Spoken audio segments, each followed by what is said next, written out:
Bueno, muy buenos días a todas las personas que están conectadas ya con nosotros en este que es su espacio, el Consultorio Solidario. Todos los lunes estamos por acá después de que no sea festivo.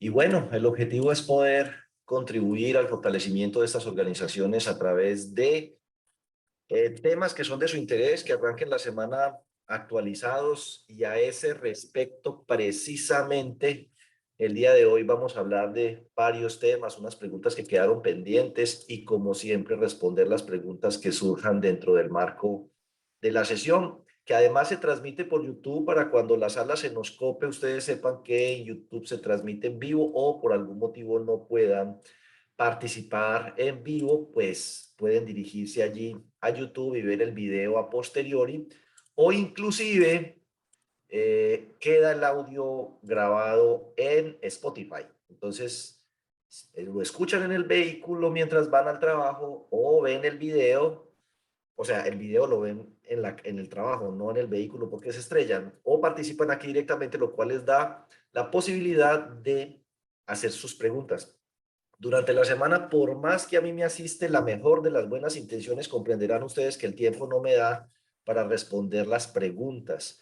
Entonces, lo ideal sería que cuando tengan inquietudes o preguntas, pues las reserven para este espacio del consultorio solidario y así podamos dar respuesta a las mismas, que a veces, pues entre semana nos ocupamos con el trabajo que estamos haciendo y es a veces un poco difícil responder a esas inquietudes. Recuerden que el enlace para el consultorio solidario siempre lo van a encontrar en nuestra página web.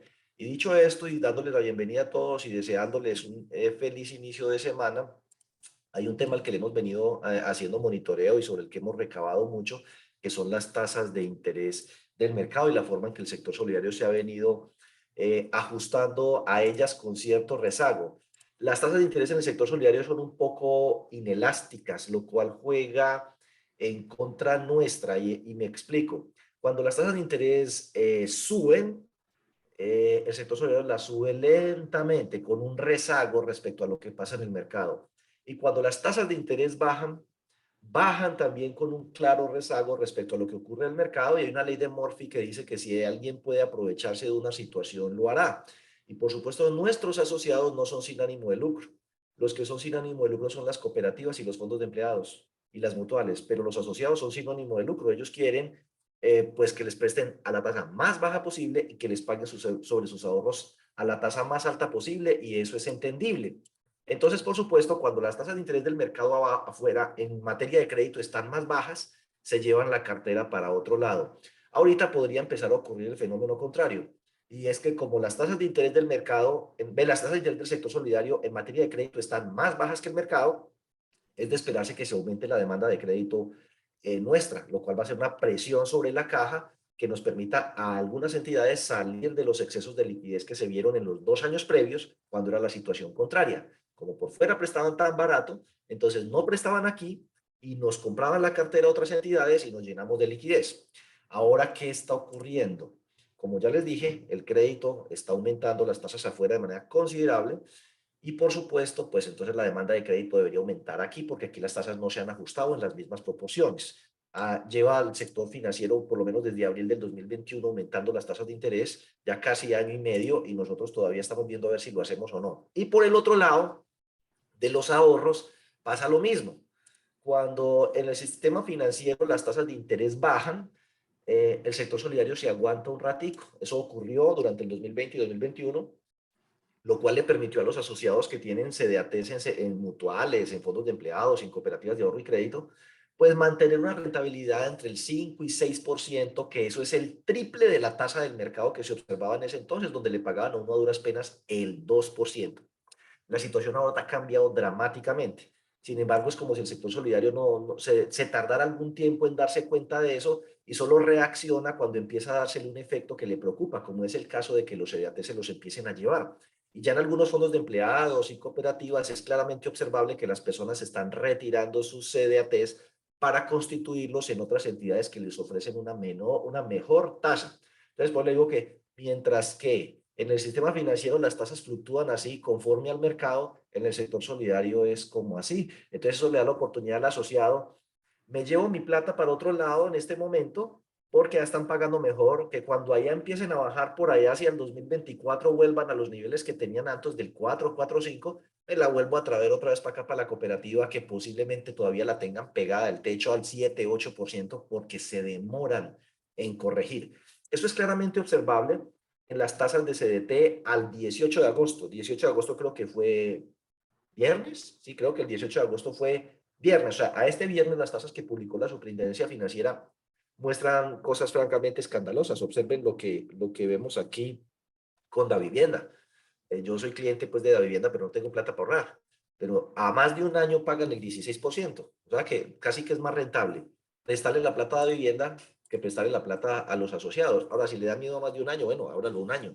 14 efectivo anual. De hecho, si usted coge las entidades, un tercio, lo divide en tres grupitos, un tercio y un tercio. El tercio de las entidades que mejores tasas paga, solamente aparece una cooperativa financiera ahí, Juriscop. Y hasta Juriscop está pagando el 14% a más de un año y entre el 10 y el 11% a los demás plazos de referencia. Entonces ahí está, las entidades que mejor pagan en el mercado están pagando más o menos en promedio al 11% a 90 días, al 12% a 6 meses, al 14% a un año y 15% a más de un año. Ábrale el ojo a esas tasas. Si usted tiene excesos de liquidez, pues las puede aprovechar. No es la misión nuestra, pero pues está ahí esa oportunidad. La misión nuestra es prestarle la plata a los asociados, pero si tiene excesos de liquidez, esa es una opción por lo menos temporal. Pero preocúpese es por el otro lado. Si usted capta CDATs y no está ofreciendo esas tasas, esas entidades son entidades que mucha gente conoce. Por ejemplo, Bogotá, Banco de Bogotá, no es ningún desconocido. Pagan la mejor tasa a un año, 15.43. Falabella, Da Vivienda, Itaú, Occidente, Popular, BBVA, no son entidades que usted diga, ve, ¿y esos quiénes son? Y están pagando muy buenas tasas. Ahora, si nos vamos al extremo opuesto, para ahorrar tiempo, que no es lo que abunda en estos consultorios, encontramos que la mayoría de entidades cooperativas financieras vigiladas, superfinanciera, que son las que captan ahorros y prestan plata tanto a asociados como a terceros, la gran mayoría está en la cola, o sea, estar totalmente rezagado por al final. O sea, entre las que más pagan, de último se logra colar una cooperativa. Pero entre las que menos pagan están metidas las cuatro o cuatro de las seis, JFK, Cotrafa, CFA, Confiar, con tasas pues muy bajitas comparativamente con lo que están ofreciendo los demás. Es decir, tasas que a un año están alrededor del 9%. Pero inclusive allá en ese último segmento donde, y yo para segmentarlas tomé la tasa de más de un año, entonces encontramos que allá inclusive la tasa promedio de un año está en el 11, en este grupo de aquí de la mitad la tasa promedio está al 12 y en este grupo de acá de los que más pagan la tasa promedio de un año está al 14. Entonces, pues conclusión o pocas conclusiones, pues, uno, las tasas de interés del mercado están altas, posiblemente continúen incrementándose, se le van a seguir transmitiendo al crédito y eso genera dos presiones sobre la liquidez. Por un lado, la demanda de crédito va a aumentar porque las tasas de interés del sector solidario en materia de crédito se demoran en reajustarse y la gente pues va a buscar lo que más le convenga y lo que más le conviene en materia de crédito en este momento es el sector solidario. Pero en materia de ahorro, en este momento lo que más le conviene es el sistema financiero, lo cual genera la segunda presión sobre la liquidez y es que la plata se la puedan empezar a llevar para otros lados, como ya de hecho empieza a observarse en las estadísticas de las cooperativas con actividad financiera. Las seleccioné pues porque son las más grandes en este tema.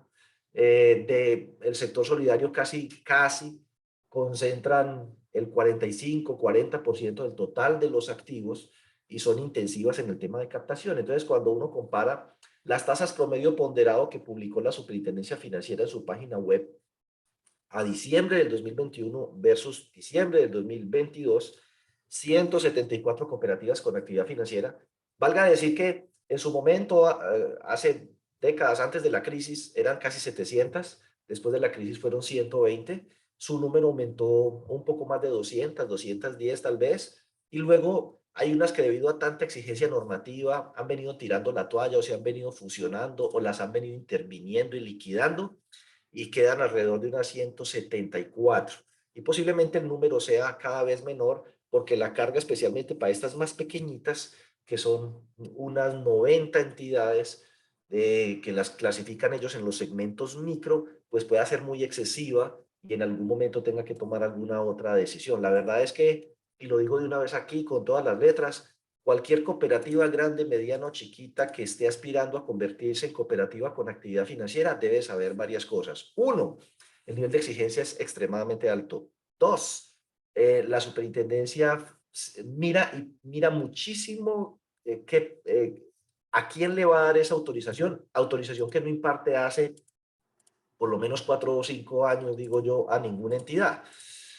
Porque pienso yo, lo que considera es que hay demasiadas cooperativas con actividad financiera para un mercado como el colombiano y que lo que debería suceder es que fueran menos cooperativas financieras, pero con un tamaño muy grande que les permita hacer las adecuaciones tecnológicas y todo para volverse pues entidades competitivas. Eso creo yo es un poco la interpretación en ese tema de las cooperativas con actividad financiera. Entonces, es que no quiero utilizar palabras que sean inadecuadas, pero es bastante poco probable que a una entidad hoy por hoy le autoricen el ejercicio de la actividad financiera. Tienen muchísimos requisitos, es un proceso súper tortuoso y la verdad es que no se los deseo. Y las que ya están ahí metidas, pues es bastante probable que las más pequeñas cada vez les resulte más difícil poder cumplir con el nivel de exigencia y empiecen voluntariamente, como pareciera ser la intención, presionarlas tanto como para que tiren la toalla y digan, ¿sabe que yo me salgo de aquí, más bien me fusiono o me salgo de este tema? Bueno, hecha esa observación, miremos las tasas de los CDATs en las cooperativas. 4.52 pagaban en promedio a diciembre. Las mejores tasas se encontraban en las más pequeñas, CDAT. Hoy la tasa promedio está en 6.4. Las mejores tasas se encuentran en las más grandes. Cambió. Pero ese 7 todavía está lejísimo del sector. Allá las tasas casi se han duplicado, pero en promedio han aumentado el 51% en CDATs. Obviamente, pues obliga a hacer modificaciones en términos de consumo. Solo en el semestre de lo que va de este año, la tasa ponderada ha pasado del 15 al 16.5, o sea que se ha incrementado en un 11 para consumo y en un 10% para vivienda. Y otra vez, pues lo que observamos es que las tasas más altas se encuentran en las cooperativas más pequeñas, aunque estas grandes son las que han tenido que hacer un mayor ajuste porque son las que más han subido la tasa de los CDATs. Aquí han subido entre un 15 y un 20% la tasa de interés de consumo. Viviendas son unas poquitas las que prestan para vivienda y esas lo han subido un tantico menos. Y seguramente a medida que aumente la presión por la demanda de crédito y de pronto la liquidez no les dé, a lo mejor tengan que subirlas aún más. El crecimiento del primer semestre nos muestra el efecto del que estaba mencionando ahora. Miremos el activo de esta 173, ahí saqué una por algún motivo. eh, el crecimiento del activo promedio ha sido del 2,76, o sea, le medí el crecimiento a cada una y los promedié por segmento. La cartera ha crecido el 4,48, pero los depósitos solo han crecido el 2,48. Entre ellos, los más grandes son CDAT, que apenas han crecido el 1.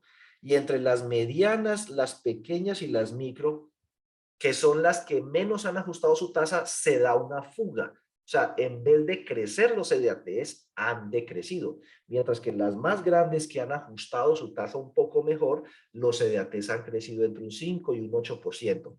Eso debe entonces mostrar que la cartera está ganando participación en el activo porque está creciendo a una velocidad mayor de la que están creciendo las fuentes de apalancamiento, los depósitos. El riesgo es que si esto sigue creciendo a esta velocidad, es 4,48 anual, no, semestral, de un semestre, eso es casi el 10, pues diríamos que más o menos estaría creciendo a una tasa similar a la inflación. Bueno, no exactamente, porque pues en este primer semestre, año corrido a junio, la inflación va por más del 7 y haber crecido apenas el 5 es crecer por debajo de la inflación. Pero los depósitos, pues, especialmente el tema de los CDATs, es el que observa una mayor contracción, corroborando lo que estamos mencionando aquí. Los aportes sí vienen creciendo más o menos a una tasa similar a la que viene creciendo la cartera. Es decir, y para resumir, lo que observo en las cooperativas con actividad financiera es, crecen lento, medio estancado, la cartera sí viene ganando mayor dinamismo, por lo que he mencionado, a pesar de que suben las tasas, sigue siendo más atractivo la tasa del sector cooperativo financiero. ¿Y qué diremos, pues, fondos de empleados y mutuales, que esas no las he analizado? La de los CDATs, Por el contrario, es una tasa poco atractiva, entonces es mejor llevarse la plata para otro lado. Y si a uno le aumenta la demanda de crédito y la salida de CDT, se le genera un problema de liquidez para que lo tengan presente. Bueno, otra cosa o pregunta que me quedó de la vez pasada, tengo que estar mirando siempre el reloj para cronometrarme, es que me preguntaron, oiga, ¿los fondos sociales solo pueden alimentarse con excedentes? Entonces, a ese respecto, como eso es una pregunta de respuesta larga, les recomiendo, y por aquí lo tenía, vamos a ver si lo tengo, bueno, les recomiendo ver este video. Este video fue de la jornada analfista que hizo la Superintendencia Solidaria en compañía de Analfe. Hizo varias jornadas analfistas muy útiles, por cierto, y lo que yo les recomiendo es ver a partir del minuto 2:16 hasta el minuto 2:40. Es decir, lo único que tienen que hacer es ciclo de jornadas analfistas con alianza con la Supersolidaria. Váyanse a la jornada analfista número 1, pues si se lo pueden ver todo maravilloso, pero si no, váyanse al minuto 2:16 hasta el minuto 2:40, es unos 25 minutos dedicados solo a hablar del tema de los fondos sociales. Y allí claramente hay un cambio importante en la norma y en la, diríamos, orientación o interpretación de la Superintendencia de Economía Solidaria respecto al tratamiento de los fondos sociales.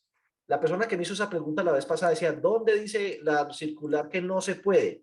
Mire, es muy difícil que en una norma digan las cosas tal uno como está buscando. O sea, usted puede hacer tal cosa, usted no puede hacer tal otra. Eso es complicado.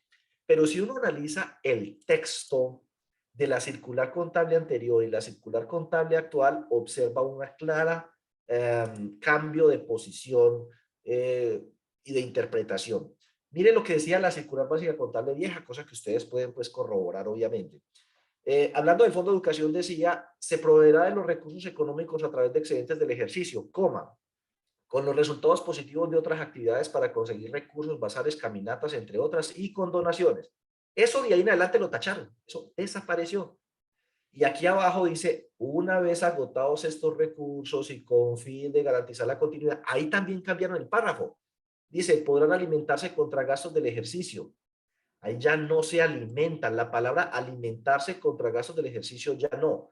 Dice, se pueden reconocer directamente con cargo al gasto, directamente con cargo al gasto, en el periodo en el que se incurran, sin ponerse a hacer registros contables para incrementar el saldo del fondo. O sea, sin que ello implique registros contables, simplemente una vez agotados los recursos del fondo, pues las nuevas actividades de educación que hayan sido previamente incluidas en el presupuesto, podrán continuarse ejecutando directamente al gasto. Así como cuando uno contabiliza un gasto, sin ponerse a alimentar el saldo del fondo de educación con una partida gasto, fondo de educación y débito y crédito, fondo, sí, fondo de educación en el pasivo, no. Simplemente sale de bancos o caja o se causa crédito el proveedor contra débito la cuenta que corresponda del gasto en materia pues de esa actividad o programa educativo, pero ponerse a darle la vuelta por ahí, no. También en el tema de donaciones, la circular básica contable trae un capítulo en el que habla del tema de las donaciones y dice, las donaciones no van ni al pasivo, a las donaciones se les debe dar el tratamiento, por allá dice, de subvenciones del gobierno, y ese tratamiento solo contempla dos posibilidades, o la plata es permanente y se queda en el patrimonio, o la plata va al estado de resultados. Ahí cada entidad tendrá que revisar el tema a profundidad con sus asesores contables y demás, o matricularse en el seminario que tenemos de NIFPA este viernes, porque vamos a analizar ese tema. Entonces, ¿cómo lo tratamos? Pero para resumirles un poco el tema, los manuales de políticas contables deben contemplar, entre muchas otras cosas que han cambiado, mire, cambiaron qué porcentaje se podía deducir de la cartera entre aportes y ahorros permanentes para efectos del cálculo de la provisión. Entonces, pues la provisión antes permitía solo descontar que el 70%.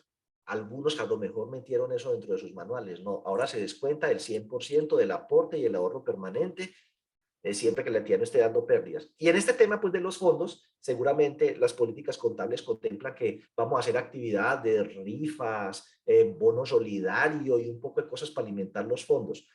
véanse, comparen la norma, véanse el video y busquen un artículo que está escrito en el blog, que igual se los podemos compartir, ahorita se los voy a mostrar. Entonces dice aquí lo mismo en el Fondo de Solidaridad. El Fondo de Solidaridad se proveerá de recursos económicos a través de excedentes del ejercicio, y luego decía, coma, con los resultados que se realicen de otras actividades, bla, bla, bla. Eso no desaparece de casualidad, eso lo tacha y lo elimina la superintendencia del nuevo proyecto de norma, porque la intención es ajustarse a los nuevos marcos técnicos contables, y de acuerdo con esos marcos técnicos contables, este tipo de cosas como las que estamos señalando aquí, pues se hacen directamente a resultados. Entonces, el resultado del bazar, la caminata, las donaciones, pues van a aumentar los ingresos. Bazar, caminata, bono solidario, donación, van a aumentar los ingresos. Lo hice en el lado que no es, qué belleza. Van a aumentar los ingresos. Y al aumentar los ingresos, entonces van a dar la posibilidad de que el excedente crezca y admita, permita o haga factible o viable asumir nuevos gastos. Entonces, para señalar la cosa, lo que antes se hacía aquí por los fondos, crédito a los bazares, caminatas y bono, y débito a las actividades, olvídese de fondos, directamente al resultado. Al ingreso, la plata que entra de eso.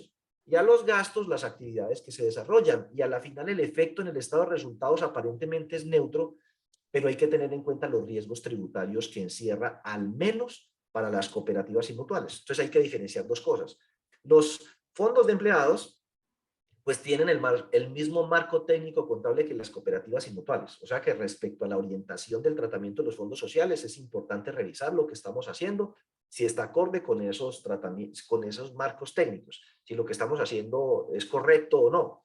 Pero las cooperativas además deben tener presente que los ingresos no tienen problema. El punto es los gastos, si tienen relación de causalidad, necesidad, proporcionalidad y se limitan a lo señalado en el decreto 2150, al artículo 107 y 107 raya 1 del Estatuto Tributario, porque de lo contrario lo que los podrían es sacar del régimen tributario especial y ponerlos a pagar impuesto de renta. Por eso también vamos a tener un seminario tributario, Dios mediante, antes de que este año acabe. Estamos esperando que salga la reforma tributaria para hacer un seminario amplio con todo el tema de reforma tributaria, personas naturales, personas jurídicas y régimen tributario especial, IVA 4 por mil, etcétera.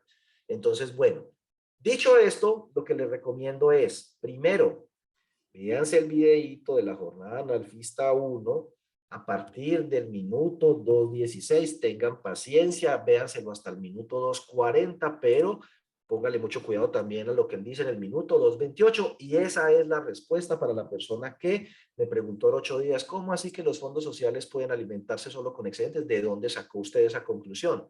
Lo saco de ese video y de ver la forma en que estaban los textos antes y los textos como están ahora. También quiero recomendarles muy especialmente que visiten nuestro blog para que conozcan la respuesta que nos dio la Supersolidaria a una serie de consultas que les hicimos, ¿cierto? Por ejemplo, el tratamiento de la calificación de cartera, la evaluación de cartera y el reporte a la central de riesgos. Eso, sin embargo, ya quedó resuelto en la nueva norma que van a sacar.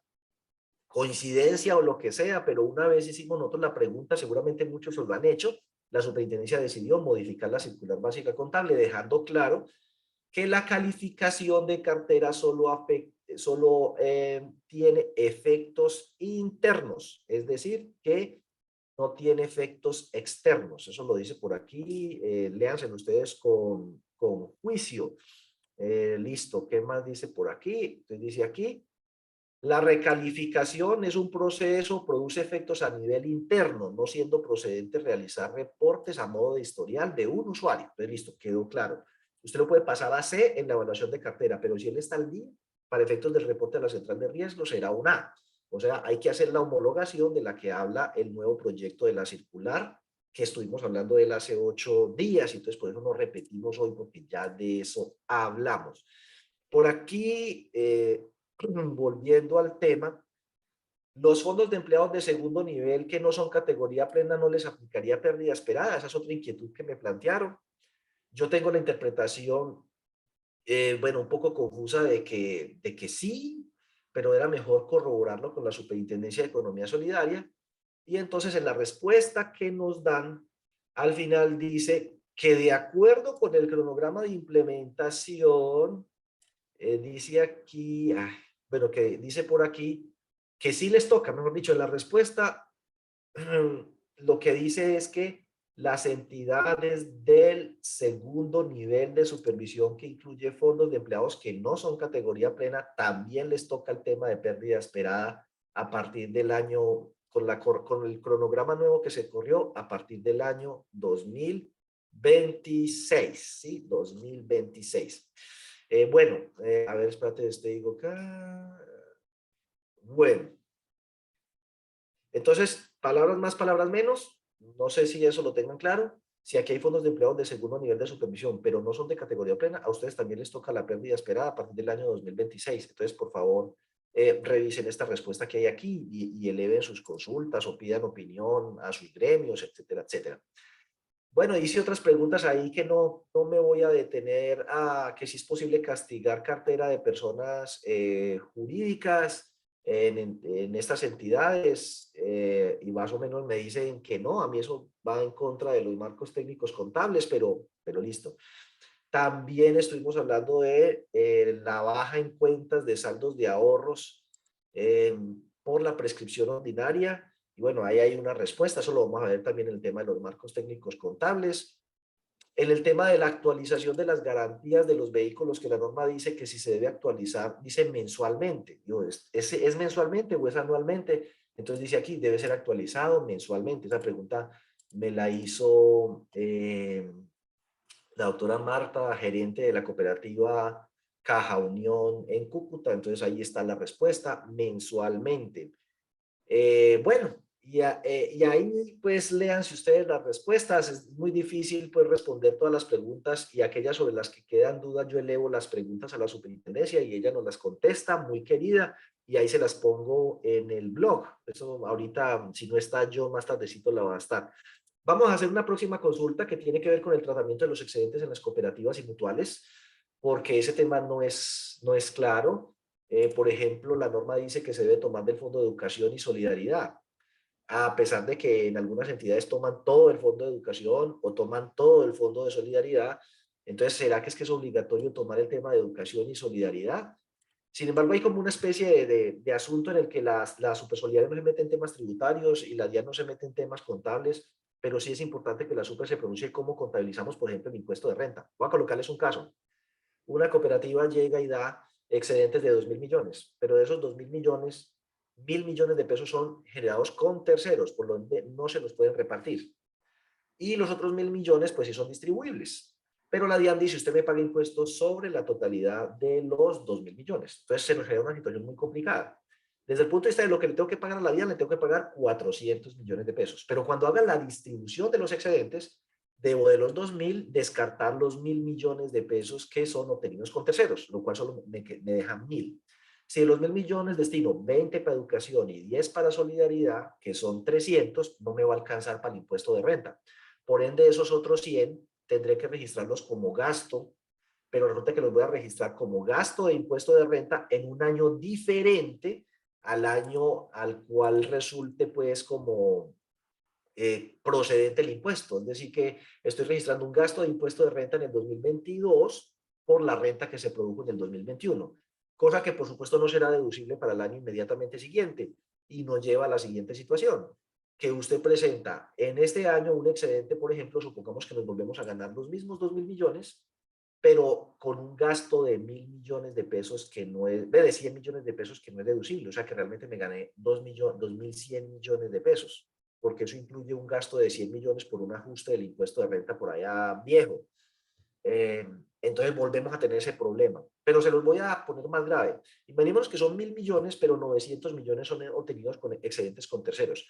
Las cooperativas agropecuarias, no voy a mencionar ninguna en particular, pero conozco por lo menos tres, incluye cooperativas de caficultores, cooperativas de arroceros, cooperativas de ganaderos. El 90% de sus excedentes son obtenidos por la venta a terceros. Entonces, uno dice, de 1.000 millones, 900 son con terceros. O sea, que de 1.000 solo son distribuibles 100. Vamos a suponer lo siguiente, de los 100, 20% van para reserva. Y el resto vamos a echarlo todo para educación y solidaridad. Eso significa que los 100 millones que son distribuibles le mandé 80 millones a educación y solidaridad. Pero cuando me paro frente a la DIAN me dice, usted me va a pagar impuesto de renta sobre los 1.000, o sea que me tiene que pagar 200. Quiere decir que aunque destine el 100% de educación y solidaridad de mi excedente, los 200 millones no alcanzan a poderse tomar de ahí. Entonces, ahí tenemos problemas de cómo contabilizar eso y tenemos también problemas respecto a eh, los marcos técnicos contables no señalan que el impuesto de renta debería dejarse reconocido al cierre del ejercicio fiscal. En eso hay varias posiciones, gente que dice que sí, gente que dice que no. Y por eso vamos a elevar esa consulta a la superintendencia a ver qué nos contesta, cómo contabilizar el impuesto de renta en las cooperativas y mutuales bajo varios escenarios. También tenemos un tema con los activos líquidos netos, tanto en la brecha de liquidez, y es que esas inversiones que me mencionan ahí no guardan concordancia con las inversiones que nosotros manejamos. Ahí dice que en los activos líquidos netos van a las inversiones disponibles para la venta, las inversiones negociables, las inversiones a costo amortizado, ¿cierto? Le dice qué cuentas se deben tomar y no le tiene en cuenta la cuenta 1228, que es inversiones a costo amortizado, que sabemos que nosotros manejamos. Es decir, solo inversiones hasta el vencimiento, qué pena si ahorita me equivoqué, inversiones hasta el vencimiento, inversiones negociables o inversiones disponibles para la venta. Resulta que esas tres, inversiones negociables, inversiones hasta el vencimiento, inversiones disponibles para la venta, esa clasificación solo lo utilizan las entidades que aplican NIF plenas. Las entidades que aplican NIF pymes utilizan inversiones a costo amortizado, que es la 1228, o inversiones a valor razonable, que no estoy seguro si es la 1230. Utilizan unas clasificaciones diferentes que no están contempladas en la brecha y en el IRL. Así que eso va a ser materia de consulta y de sugerencia, pues, de que lo modifiquen. Y planteé una cosa con la que voy a abrir espacio, pues, para ya preguntas que hayan por ahí, que seguramente John me las ha venido recopilando para proyectarlas. Y es, me preguntaron si a una cooperativa de aporte y crédito le conviene convertirse en fondo de empleados y yo estoy convencido totalmente de que sí. Mediana, chiquito, grande. Ya les dije, uno, el día que una cooperativa quiera aspirar a poder captar ahorros de los asociados, ese proceso no, es que yo creo que es más fácil el proceso de negociación. Más rápido se ponen de acuerdo Ucrania y Rusia sobre Crimea y sobre el Donbass y sobre todo. Más rápido resuelven eso que el lograr uno la autorización para el ejercicio de la actividad financiera. Esa vaina es hoy prácticamente una guerra de trincheras con minas, metralladoras, alambre de púas, zanjas y todo el mundo apuntándole a usted para que no logre llegar hasta allá. O sea, hoy por hoy, convertirse a una cooperativa con actividad financiera es prácticamente imposible. Sé que si alguien de la Supersolidaria escucha esto va a decir, eso es falso, mentiroso. Bueno, dejemos que los hechos lo demuestren. Miremos en la próxima década cuántas cooperativas se van a convertir en cooperativa de ahorro y crédito. Y devuélvanse de aquí para atrás la última década, cuántas cooperativas han logrado obtener la autorización para el ejercicio de la actividad financiera versus cuántas lo han intentado. Y la tasa de los últimos 10 años y de los próximos 10 años les garantizo que se acerca a cero. Bueno, a menos que haya un cambio en la política al interior de la Superintendencia de Economía Solidaria. Y por el contrario, revisen la estadística del número de cooperativas y verán que eso va es para abajo. Entonces, si una cooperativa aspira a poder recibir ahorros, le quedan dos caminos, transformarse en mutual y transformarse en fondo de empleados. Transformarse en mutual tiene un problemita, aunque alguien lo resolvió hace tiempo cuando no era tan complicado, que fue Corfeinco. Corfeinco era fondo de empleados y se transformó en mutual. El obstáculo cuando uno intenta esa figura es qué hacemos con los aportes sociales. Los aportes sociales en las mutuales no los reintegran el capital social, a diferencia de las cooperativas y fondos que sí. Por eso, en los estatutos es muy importante colocar algo como que usted aportará 50.000 pesos mensualmente, pero de los 50.000, solo 2.000 pesos irán a los aportes sociales y 3.000 pesos al fondo mutual de previsión, asistencia y solidaridad y los otros 95.000 pesos van a ir a su ahorro permanente. Es un ejemplo hipotético. Entonces, cuando le dicen que solo son 2.000 pesos y que esos jamás se los devuelven, se dice, ay, pero 2.000 pesos al año, 24.000 pesos para todos los beneficios que uno va a recibir, como que no duele. Pero eso es de aquí para adelante. ¿Qué hacemos con los aportes que yo ya tengo de aquí para atrás? Que a mí me digan, Diego Betancur, ¿está usted de acuerdo con que nos transformemos en mutual para recibir ahorros? Yo sí estoy de acuerdo. ¿Y qué pasa con los 10 millones de aportes que yo tengo ahí? No, esos quedan en el capital y jamás se le van a devolver. Entonces no estoy de acuerdo. Transformarse en mutual es un tema complicado y la superintendencia pues no tiene de pronto el tema tan claro.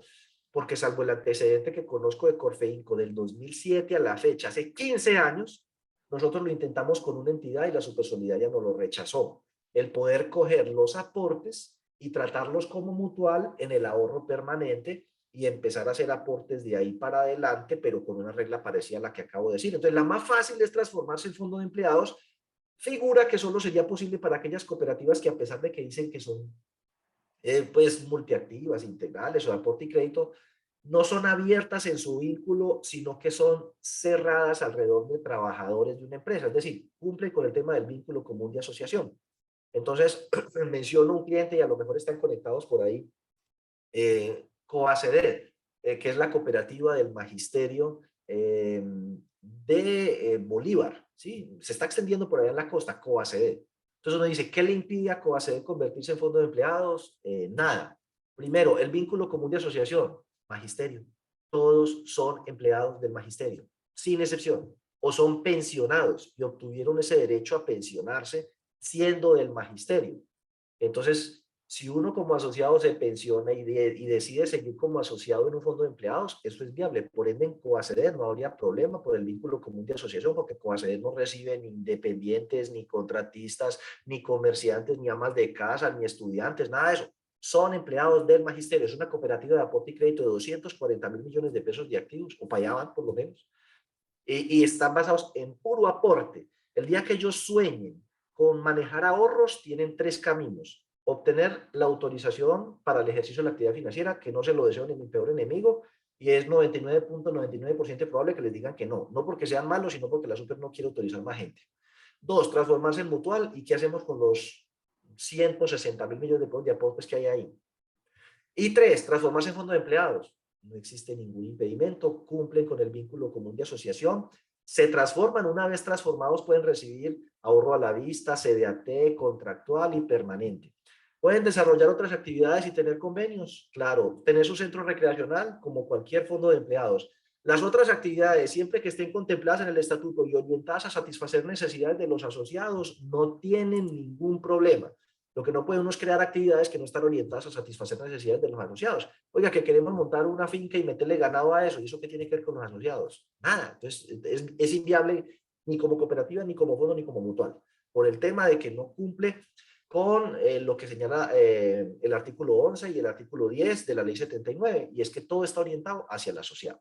Por lo demás, hoy por hoy existen fondos de empleados que podríamos llamar multiactivos: fondos de empleados que tienen un casino, fondos de empleados que tienen un almacén, fondos de empleados que tienen una SAS, fondos de empleados que tienen unos centros recreacionales, pero están orientados a satisfacer necesidades de los asociados junto con la actividad de ahorro y crédito. Y como fondo de empleados, una cooperativa de aporte y crédito, esa sería la primera gran ventaja, y es que tiene la posibilidad de recibir ahorro permanente, CDAT, ahorro a la vista, contractual, y el pedacito de la cuota de aportes usted podría partirlo. Entonces, una cooperativa como COACD o como cualquier cooperativa de las que estoy mencionando que tenga el vínculo alrededor de una o varias empresas o de un sector económico, podría transformarse en fondo de empleados y decir, de ahora en adelante, todo el mundo sigue aportando los mismos 50.000, pero vamos a partir en dos.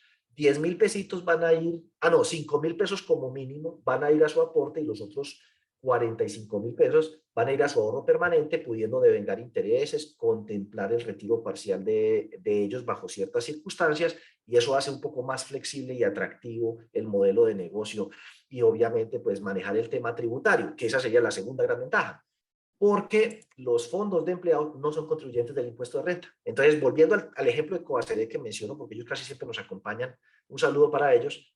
Usted se puede ganar, ellos se ganaron el año pasado 15.000 millones de pesos. Las utilidades, los excedentes de ellos, disculpe la pregunta, está, el equívoco en el término, están entre los 10 y los 15.000 millones de excedentes anuales, ahí oscilan. O sea que cuando se ganaron 10.000 millones de excedentes, tuvieron que pagar 2.000 millones de impuesto de renta. Si fueran un fondo de empleados, primero, ya no tienen que pagar los 2.000 millones de impuesto de renta, y segundo, pueden pagar intereses sobre el ahorro permanente que acumulen de la transformación hacia adelante. Entonces, a lo mejor en vez de dar 10.000 millones de pesos, dan menos, 5.000, porque los otros 5.000 fueron intereses sobre los ahorros permanentes de los asociados, que antes eran aportes, y de estos 5.000, pues alimentan los fondos y todo eso, y además no pagan impuesto de renta. Entonces, es una idea que deberían explorar muchas cooperativas grandes, medianas y pequeñas que siendo de vínculo cerrado, en mi opinión, bueno, cerrado no, cerrado alrededor de tres ideas, de un vínculo común de asociación, son de una sola empresa, son de varias empresas que señalan en el estatuto o de un sector económico. Voy a colocar ejemplos. Promédico, Fondo de Profesionales Médicos de Colombia. Es un fondo de empleados, es el segundo o tercero más grande de Colombia y la mayoría de asociados ni siquiera son empleados. Son médicos contratados por honorarios, pero son de un sector. FESEDA, no, FESEDA no, hay uno que es de Bogotá, que es de carácter abierto, hay otro en Medellín, otro fondo de empleados que es de carácter abierto, hay unos fondos que son del sector, por ejemplo, farmacéutico, está el fondo de empleados Fonrecar, fondo de empleados de la refinería de Cartagena, ya no es de la refinería de Cartagena, del sector industrial, comercial, servicios y turístico de Cartagena, o sea que ya tienen por ahí unas 30 pagadurías, el fondo de empleados de Fanalca aquí en Cali, Fondecon, el propio Fondecon, que es el fondo de Confandi, es fondo de empleados de Confandi y empresas afiliadas a Confandi. Así que si usted está afiliado a Confandi, pues puede también eventualmente solicitar ser aceptado dentro del grupo que conforma Fondecon. Entonces, lo que les quiero decir es que si uno logra armar un vínculo común de asociación con estos, una empresa, varias de un sector o grupo económico, o que no tienen relación ni por sector económico ni por empresas, pero son 3, 4 empresas y la describen en el estatuto, puede transformarse en fondo de empleados. Por supuesto, eso tiene ciertos costos. El manejar el tema de ahorro les toca manejar riesgo de liquidez y otras cositas nuevas y que el fondo de liquidez, pero francamente eso es lo menos grave si el camino que quieren es seguir ese y les abre muchas más posibilidades. Entonces ahí está esa respuesta. John, si tiene otras preguntas, si me las puede proyectar para resolverlas, le agradezco. Entonces, esas dos que me las dejaron de tarea, resuelta la tarea. Bueno, mientras yo me proyecta por ahí, quiero recordarles dos cosas. Uno, tenemos nuestro seminario, ahí dice 19, oiga, se me acabó este tiempo y no le logré actualizar la fecha en mi publicidad, pero es este viernes.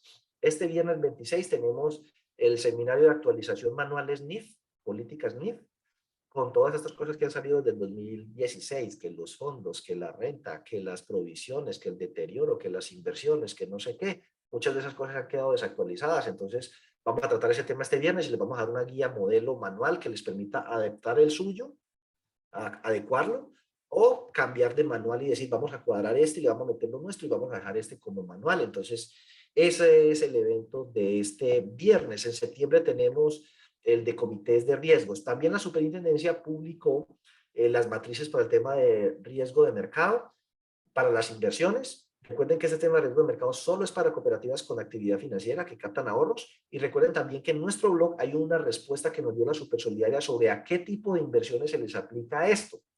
Y efectivamente nos dijo que no aplica sobre la cuenta 1228 inversiones a costo amortizado, que es donde la mayoría tienen esas inversiones. Realmente solo aplica sobre las inversiones de deuda del fondo de liquidez. Así que si usted tiene el fondo de liquidez en una cuenta de ahorros o en una fiducia o en una cuenta corriente, a la final pues no le termina aplicando nada de lo de riesgo de mercado.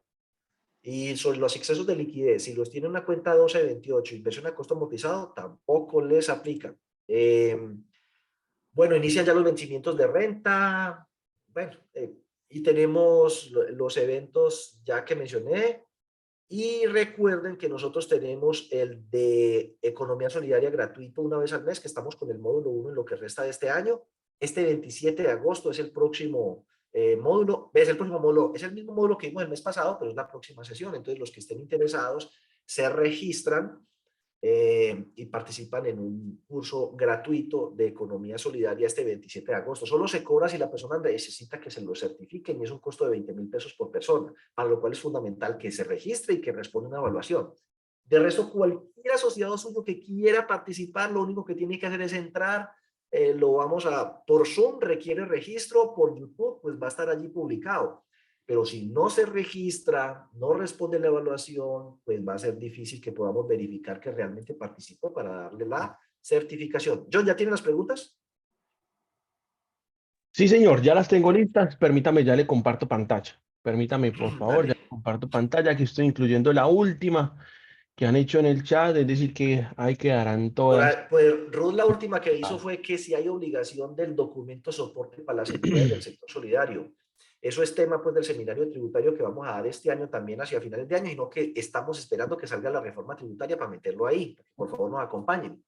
Pero mire, si usted es contribuyente del impuesto de renta, tiene que tener el documento soporte en compras a personas no obligadas a facturar. Los fondos de empleados, pues en mi opinión, no, es que no son contribuyentes del impuesto de renta, del mismo modo que no tienen nómina electrónica, no tienen la obligación del tema del documento soporte. Esa es mi opinión. Pero sin duda, cooperativas y mutuales deben tener tanto nómina electrónica o como documento soporte en compras a personas no obligadas a facturar para poder que sean aceptados como deducción a la hora de establecer la base sobre la cual paga el impuesto de renta. Porque un fondo de empleados no, es que un fondo de empleados no tiene que hacer deducciones y todo eso porque simplemente es no contribuyente. Lo que ellos presentan no es declaración de renta, no son contribuyentes, lo que presentan es declaración de ingresos y patrimonio, artículo 23 del Estatuto Tributario, mientras que las cooperativas sí son contribuyentes del régimen tributario especial, artículo 19-4. Les recomiendo leerse el artículo 107 y 107-1, el decreto 2150 del 2017 y el concepto unificado de la DIAN del 2008 sobre el régimen tributario especial, que eso lo veremos después. Dale, John. Dice aquí que los fondos de empleados obligatorios generan la acuse de recibo de la factura electrónica y el recibo de la mercancía, claro. Sobre todo no tanto para ustedes, para el otro, porque si no lo dejan fregado. No es que para que al otro le acepten la factura de lo que le vendió a usted, usted tiene que dar el acuse de recibo. Y si no, al otro no le van a aceptar la deducción, cosa que entonces no le va a volver a vender a usted. Es que si usted no me acepta la factura y no me acusa de recibo, a mí la DIAN no me vale esa venta o esa deducción o lo que está asociado a la operación. Entonces, claro, es una formalidad que nada le cuesta a uno. Pues si le vendieron el servicio y le vendieron el bien, ¿qué le cuesta a usted decir? Recibido. Bueno, dale. ¿Cómo se calcularía el valor en riesgo de mercado para las cuentas del fondo de liquidez, una cooperativa de ahorro y crédito? De eso nosotros dimos un seminario. Estamos pendientes de eventualmente hacer un taller, sino que el año se nos acabó. Este año ya se acabó. A partir de la semana entrante ya llega septiembre y desde septiembre se siente diciembre. Este año se acabó. Pero nosotros hemos hecho 2 talleres sobre riesgo de mercado. Si usted está interesada, pues le recomiendo comprar el diferido. Nosotros todos los seminarios los vendemos en diferido con todo y material. Es igual que estar en el seminario, solo que no va a poder hacer preguntas en vivo. Pero no es las cuentas del fondo de liquidez. Son una cuenta de ahorros, una cuenta corriente, una fiducia, no. El valor en riesgo de mercado, de acuerdo con el anexo que saca la Supersolidaria, es para las inversiones que conforman el fondo de liquidez. No me sé los números exactamente. Están dentro de la 1203. La 1203 abre una gama de inversiones. Entonces, aquellas que corresponden a inversiones que son CDTs o que son bonos y son del fondo de liquidez, a esas les aplica riesgo de mercado.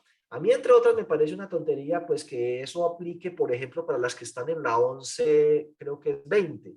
La 1120 significa que es una inversión del fondo de liquidez, pero está pactada a 90 días o menos. Por ende, si yo la fuera a vender en el mercado, y también inclusive las de la 1203, o sea, es que ese tema de riesgo de mercado y su medición a valor de riesgo de mercado es ganas de votar corriente, pero a mí me parece que aporta poco a la medición del riesgo. ¿Por qué? La misma superintendencia ha venido señalando que los plazos del fondo de liquidez deben ser 90 días o menos. Entonces, ¿cuál es el riesgo del mercado? Que yo tenga que salir a vender la inversión del fondo de liquidez para atender retiros masivos o inesperados de depósitos, porque solamente para eso se pueden vender, y me apliquen un descuento tan grande que la plata no alcance para cubrir el riesgo de liquidez. Pero eso se puede dar en un bono o un CDT pactado a 5 años, que al traerlo a valor presente con unas tasas muy altas, la tasa de descuento sea gravísima. En un título pactado a 90 días, ¿cuál podrá ser el descuento para traerlo a valor presente? Pues suponiendo que le vaya muy mal, el valor que pierda va a ser 5 o 6% del valor del título. Entonces, el tamaño del riesgo no es tan grande como a que se justifique la hecha de todas esas evaluaciones. Y como le dije, si hay inversiones grandes por excesos de liquidez, están en la cuenta 1228 y a esa no le aplica riesgo de mercado. Léase la respuesta que me dio la Super, que está en el blog. El fondo de liquidez, póngale cuidado, es el 10% de los depósitos. Los depósitos apalancan en promedio entre el 50 y el 60% del activo en las cooperativas de ahorro y crédito. Si estamos de acuerdo en que entre el 50 y el 60% del activo de las cooperativas con actividad financiera está apalancado en depósitos, y de ese 60%, el 10 va para fondo de liquidez. Entonces estaba hablando que del total del activo, un 6% es fondo de liquidez en los casos extremos. Pero por política de liquidez, uno no debería tener todo eso en títulos de renta fija, debería tener una parte a la vista, en cuentas de ahorros, otra parte en fiducias sin pacto de permanencia, totalmente libres para utilizarla. Entonces, si usted define una política del fondo de liquidez, la mitad va a estar constituido en ese tipo de activos y la mitad en inversiones de renta fija que no deben exceder de 90 días el plazo, porque eso es como la orientación. Entonces terminamos diciendo de 100% de los activos, un 3 como máximo va a estar en títulos que no están pactados a más de 90 días. Entonces, cuando usted coge un título de 90 días, no, que le perdimos el 10, 20, 30%. El 30% de 3 es 3 por 3, 9, 0,9. O sea que en últimas, en un escenario catastrófico, el riesgo de mercado no vale más del 1% del activo. Entonces da muchísima lora por una cosa que no le agrega valor al tema del riesgo. ¿Yo qué le recomendaría a las cooperativas que se quieran zafar de eso? Hay otros productos. Mire, Copcentral creo que tiene un producto que de cuenta de ahorro que le paga rentabilidad de DTF. Entonces, es cuenta de ahorro.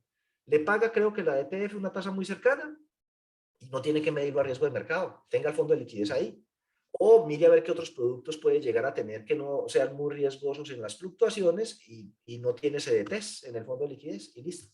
Bueno, John, dale la siguiente pregunta. Hijo madre, John. En caso de liquidez de la empresa, ¿se puede cambiar la forma de pago del bono navideño y se podría abonar los valores total o parcialmente a los aportes voluntarios de cada asociado o es inviable esta opción? Pues mire, es que esto es una cosa tan fregada. Habría que ver la pregunta quién la formula. Entonces, supongamos que es una cooperativa. Si es una cooperativa, eso que ustedes están haciendo ahí tiene todos los peligros de este mundo. Tiene el peligro tributario de que le digan, ese bono navideño no tiene relación de causalidad, ni necesidad, ni proporcionalidad, ni está soportado. Entonces, te lo rechazan, el bono navideño. Vaya usted, a ver, este pago. Imagina un bono navideño de 100.000 pesos y son 5.000 asociados, 6.000 asociados. Entonces, 6 son 600 millones de bono navideño. ¿Sí? Yo tengo la sospecha de quién puede ser la persona que me está haciendo la pregunta, pero no lo voy a decir en público. Entonces, es un bono navideño de 600 millones de pesos. La DIAN entonces le llega, le coge su declaración de renta y dice, ay, mira estos 600 milloncitos, ¿qué son? Ah, eso es un bono que le entregamos a los asociados. Ah, sí, y el documento soporte de eso. No, un acta del consejo y un presupuesto. No, señor. Esas personas son personas no obligadas a facturar, ¿cierto que sí? ¿Dónde está el documento soporte por pagos a personas no obligadas a facturar de esos 600 millones de los 6.000 asociados? Primer asunto. Segundo asunto, aunque los topes creo que no le dan, pero le puede decir, si el bono es muy grande, como mínimo le clava la retención en la fuente de otros conceptos, 3,5%. Pero imaginemos el peor de los escenarios. Yo voy a hacer de fusiones la DIAN jodido, bien mamón. Como usted me le está pagando eso sobre los aportes, la verdad es que eso es como una especie de rendimiento financiero. Y el rendimiento financiero tiene retención en la fuente del 7% sobre cualquier base.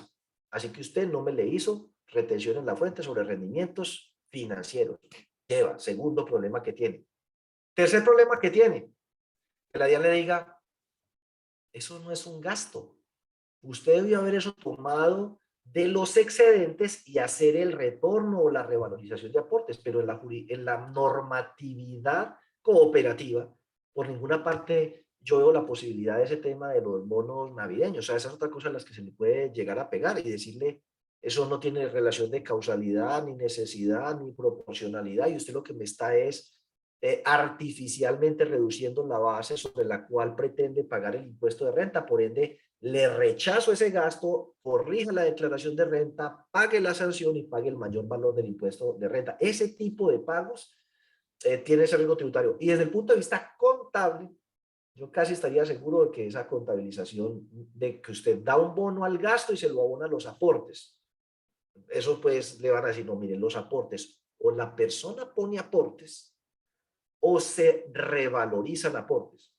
Usted puede también hacer retornos y los retornos abonarlos a los aportes, pero primero, los retornos se hacen no en proporción a los aportes, sino en proporción al uso de los servicios. Y segundo, los retornos se hacen con cargo al remanente del excedente, no con cargo al gasto. Entonces, esa pregunta no solo es inviable contablemente, sino que jurídicamente, desde el punto de vista tributario, tiene todos los riesgos que usted quiera. En caso de falta de liquidez de la empresa, bueno, dale. Cuando una sociedad no le alcanza para descontar por nómina su cuota, tiene algún deber normativo para aplicar internamente ese valor descontado, debe aplicar primero el crédito y después los ahorros o viceversa, o quedaría a criterio de la entidad. Bueno, los aportes y los ahorros deben estar efectivamente pagados. Hasta que su recaudo se produzca, cuando son, por ejemplo, por libranza, estos deben contabilizarse en el pasivo, y eso está clarito en la circular básica contable. Mire la importancia de que participen en el seminario de este viernes, porque eso todo es un tema de política contable de los manuales. Hasta tanto se produzca su recaudo, eso debe estar en la cuenta 27, por ahora en el pasivo. Ahora, si el asunto es que la persona no le alcanzaron el descuento, pues lo primero son los créditos, claramente.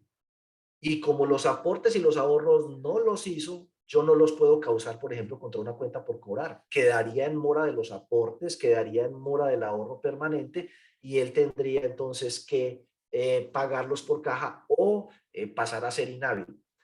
Podría ser, sin embargo, que en algunas entidades la reglamentación interna señala que si por algún motivo no se aplican los descuentos totalmente enviados, lo primero que se hace son los aportes, los ahorros permanentes y de último el crédito. En ese caso, si así está reglamentado y así está especificado claramente en los reglamentos, en el pagaré y en las políticas contables y en el estatuto, y escríbalo así, el orden en el que se van a aplicar los descuentos, entonces lo que quedaría es en mora en el crédito, lo cual es malo para él porque queda mal reportado en las centrales de riesgo, es malo para usted porque le aumenta el indicador de calidad de cartera y le aumenta las provisiones. Entonces decida, cualquiera de los dos que vaya a hacer, que quede en el pagaré, en el reglamento, en el estatuto, en el manual de políticas contables, pero tenga presente, los aportes y ahorros deben quedar efectivamente pagados, no se causan. Mientras no se haya producido el pago, aún habiéndose practicado el descuento, la empresa nos confirma que sí se hizo el descuento, pero al cierre del mes la empresa no nos ha mandado el pago. Entonces, hasta que el pago no llegue, eso va a la cuenta del pasivo. Luego, cuando la empresa patronal pague, en ese momento sí le abono los aportes y los ahorros permanentes, mientras que los créditos sí se pueden causar y abonárselos. No se le puede abonar los aportes y los ahorros. Dale, John. ¿Nos podría indicar en base a qué se hace la clasificación de las entidades en top, mega, grandes? Esa clasificación la hizo la Superintendencia de Economía Solidaria. Sí, entonces esa clasificación sí yo me declaro inocente. Esa clasificación es de ellos. Top 4 son las más grandes, las megas son como de más de 500.000, 400.000 millones de activos, y las micro 1 y micro 2 son de 20.000 millones para abajo. Así que si usted es cooperativa de ahorro y crédito y tiene menos de 20.000 millones, para la Supersolidaria usted es una micro, es demasiado pequeña. Y la verdad, aquí entre nos el deseo de alguna persona que estuvo ahí dirigiendo la superintendencia, la delegatura financiera hace tiempos, es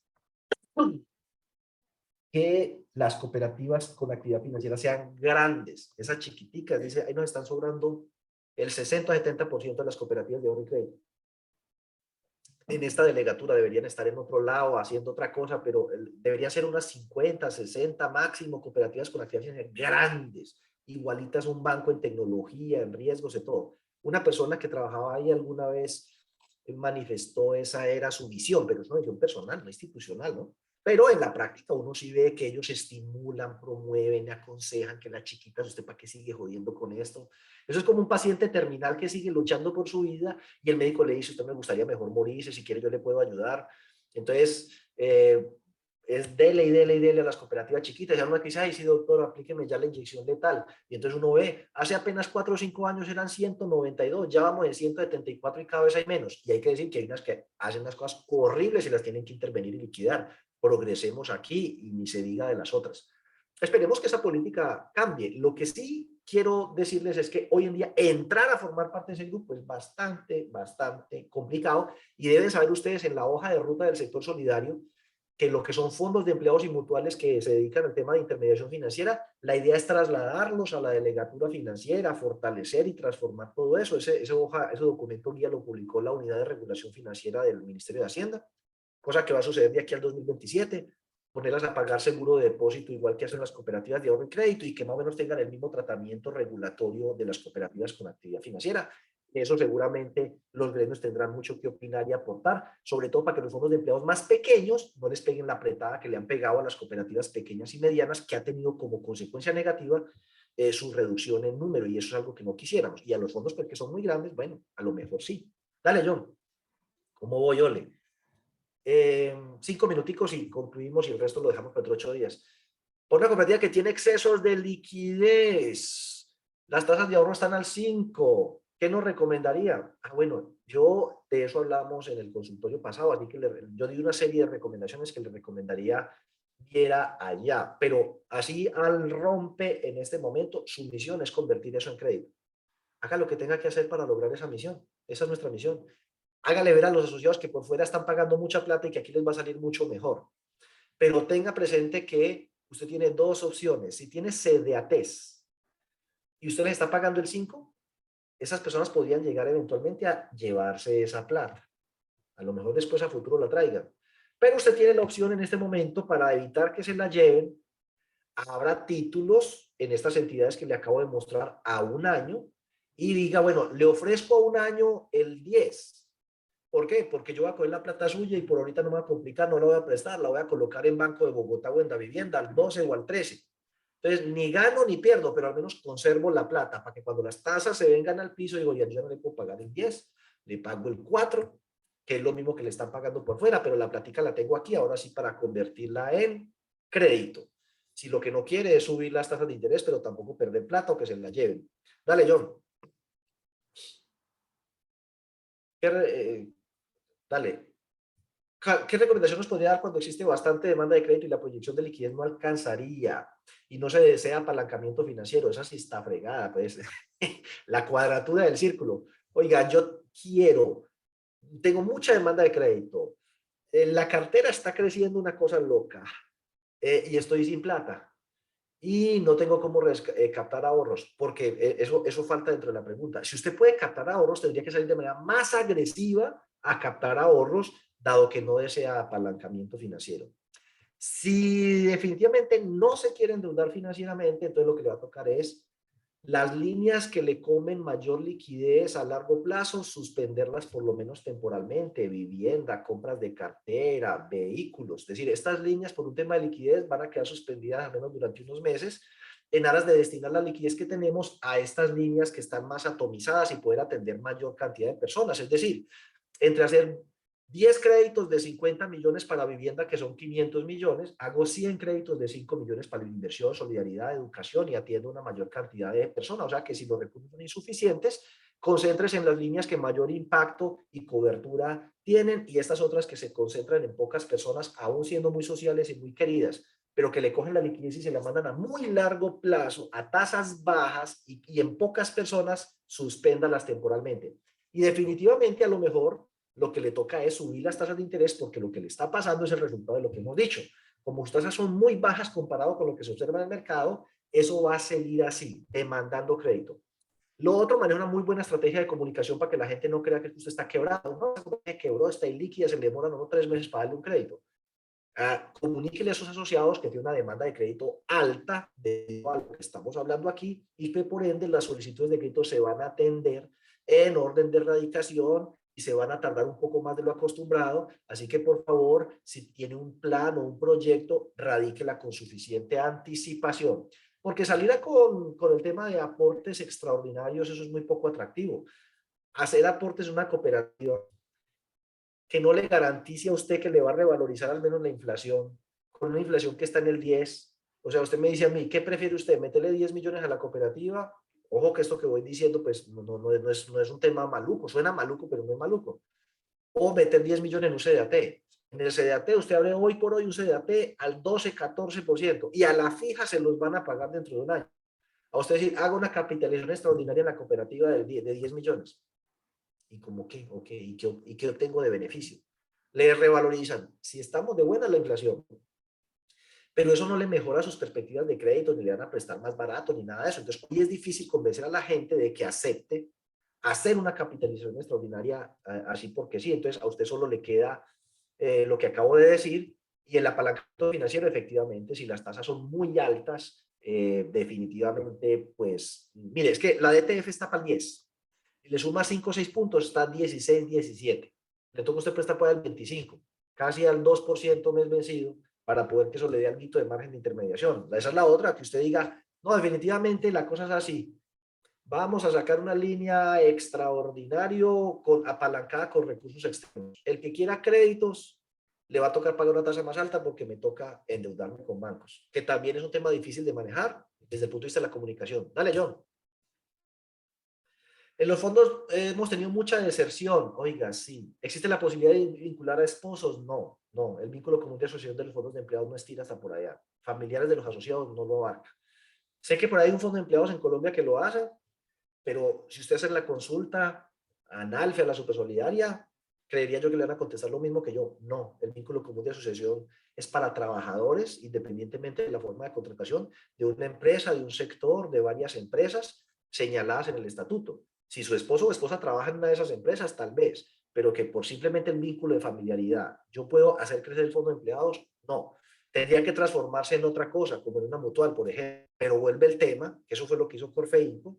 Miren el tema de Corfeinco por internet, ahí está quiénes somos, está la historia de la transformación, pues por lo menos el punto en el que se transformó en el 2007, y ahí sí se puede abrir el vínculo todo lo que usted quiera, pero hay que resolver y qué hago con los aportes. Dale, John. ¿Cuántas faltan? Faltan por lo menos 5 preguntas, Diego. Pues madre. Buen día. Anteriormente indicaba que para efectuar el gasto de fondos sociales debería estar utilizado por la asamblea. Sí, eso lo contesté al principio.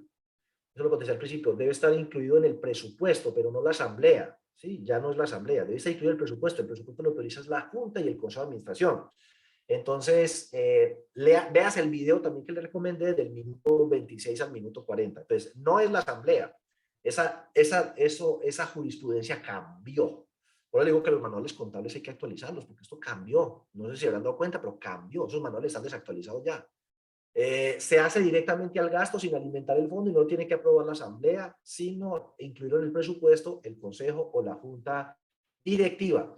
No lo lleva a la cuenta 51.1095 porque le daña los indicadores de eficiencia operacional, porque eso no es un gasto administrativo. Deberían ir entre la cuenta 5230, que ahí hay varias, entre ellas la 523095. Igual le van a preguntar eso qué es, pero al menos no le daña los indicadores de eficiencia operacional y rentabilidad. Y tenga presente que ese tipo de gastos, cuando se trata de una cooperativa, tiene el problema tributario que mencionaba precedentemente y que vamos a ampliar en nuestro seminario tributario. Dale, John. Que no tiene relación de causalidad, necesidad ni proporcionalidad.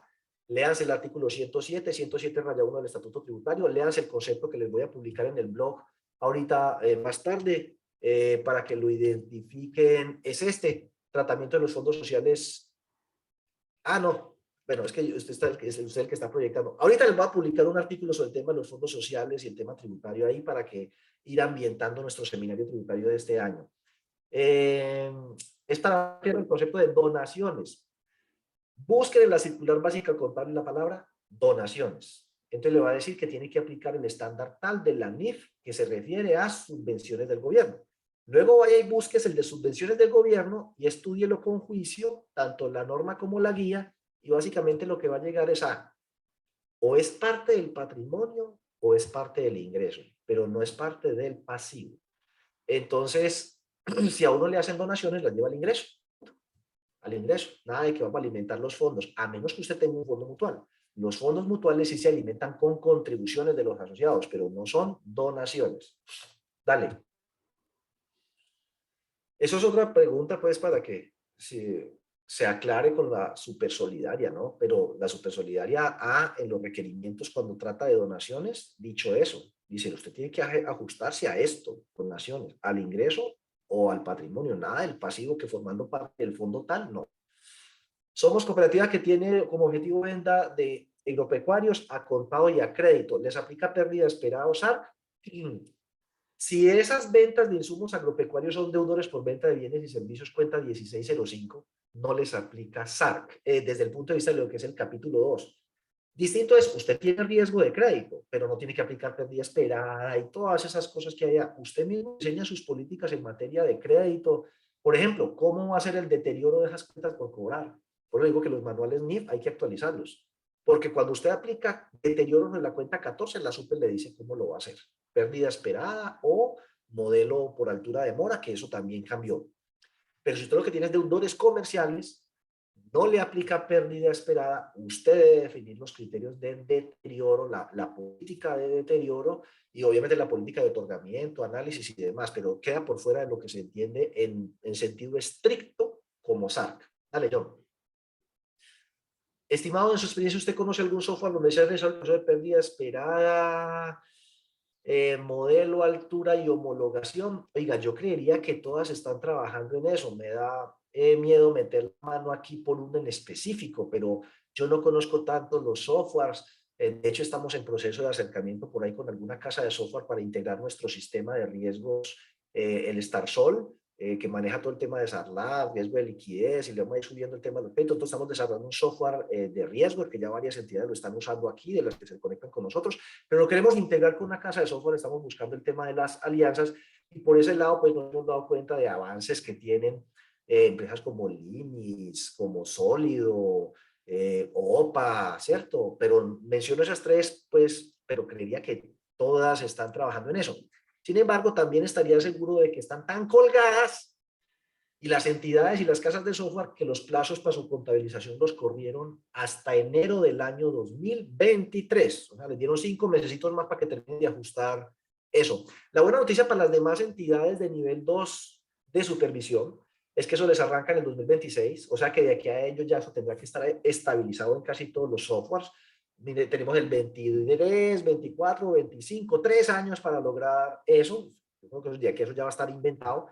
Y las de nivel 3 de supervisión, pues no les va a aplicar ese tema de la pérdida esperada, gracias a Dios, que son una gran mayoría de entidades pequeñas. Dale, John. Con respecto al registro de beneficiarios finales, ¿cuál sería el procedimiento para cooperativa y fondos? Eso lo vamos a tratar en nuestro seminario tributario antes de que este año termine. Entonces, por favor, esperen el tema de ese nuevo tema de beneficiario final que actualizaron a todo el mundo. Cooperativas, fondos de empleados y mutuales les modificaron el RUT para meter esa nueva responsabilidad. Eso va a ser parte de nuestro seminario tributario. Dale, John. ¿Un fondo de empleados puede tener asociados de varios sectores económicos? Sí. El fondo de empleados FONRECAR. FONRECAR es Fondo de Empleados del Sector Industrial, Comercial, de Servicios y Turístico de Cartagena. El fondo de empleados de FANALCA, Fondeicor, asocia no solo un grupo económico de accionistas, que no son grupo económico, sino accionistas comunes, sino que tienen agro, industria, transporte, calzado, todo en uno solo. Y estoy seguro, pero se me olvida el nombre, hay un fondo de empleados en Antioquia que tiene también el vínculo así abierto a todo el sector, no sé si industrial del Valle de Aburrá, y está otro fondo de empleados en Bogotá que, ay, se me olvidó el nombre en este momento, pero la persona que participa ahí se la pasa invitándome a un almuerzo en Bogotá cuando vaya, y son un fondo de empleados abierto en su vínculo. Dale, John, de varios sectores económicos. Con respecto al registro de beneficiarios finales, ¿cuál sería el procedimiento para los... Ah, no, eso ya estuvo. Dale. De deporte y crédito con vínculo abierto. No. Si usted es de vínculo abierto, depende. Eso hay que mirarlo en cada caso. Si usted me dice, es que yo soy de la empresa tal, de la empresa tal, de la empresa tal y de la empresa tal. Mejor dicho, se puede convertir en fondo de empleados una cooperativa que sea, somos la cooperativa del sector industrial del Valle del Cauca. Trabajamos 100% con trabajadores, bien sea servicios, honorarios, en misión, temporales, CTA o empleados de esas empresas que formen parte pues de nuestra familia, solamente por libranza y nada de personas jurídicas. Ahí sí, cumple con todo. Tiene un vínculo común de asociación, el sector industrial del Valle del Cauca, por decir algo. Dos, todos son trabajadores, independientemente de la forma de contratación. Perfecto. Trabajamos a punta de libranza. Perfecto. Ahora, ojo, no es condición sine qua non la libranza. FONVALLE, el Fondo de Empleo de la Universidad del Valle, no trabaja por libranza. Promédico, el Fondo de Profesionales Médicos de Colombia, no trabaja por libranza y son fondos de empleados. Lo importante es que todos los que lo componen son trabajadores, personas naturales. Entonces, ahí está la respuesta. Dale, John. Dígame que ya vamos a acabar. Un fondo de empleados puede modificar sus estatutos para dar continuidad a la asociación de personas que salen de la empresa patronal y de ser así. Sí, no. Entonces, mire, sí lo puede modificar, pero los que se fueron ya no pueden entrar, porque no cumplen el vínculo para entrar. Entonces, lo modifica y aplica adelante. Las personas que pierdan el vínculo por el cual ingresaron a ser parte del fondo de empleados y lleven más de tantos años como asociado al momento de su vinculación, podrán continuar como asociados, para lo cual seguirá el siguiente procedimiento, manifestarlo por escrito y bla, bla, bla, bla, bla, lo meten todo en el estatuto. Entonces, sí es viable, pero los que se fueron ya no pueden volver. Dale, John. Hay obligación de enviar electrónicamente el documento de soporte, ese ya lo contesté, dale. Y terminamos, me disculpan que nos alargamos un poco el día de hoy, tal vez porque hubo festivo ahora 8 días, se nos acumularon muchas preguntas. Y por lo demás, sus demás preguntas y demás cosas, resérvensela para nuestro próximo consultorio. Recuerden, cada 8 días los lunes de 8 a 9, compartan el enlace con sus contactos y los esperamos este viernes en nuestro seminario sobre manuales y políticas NIF. Feliz inicio de semana.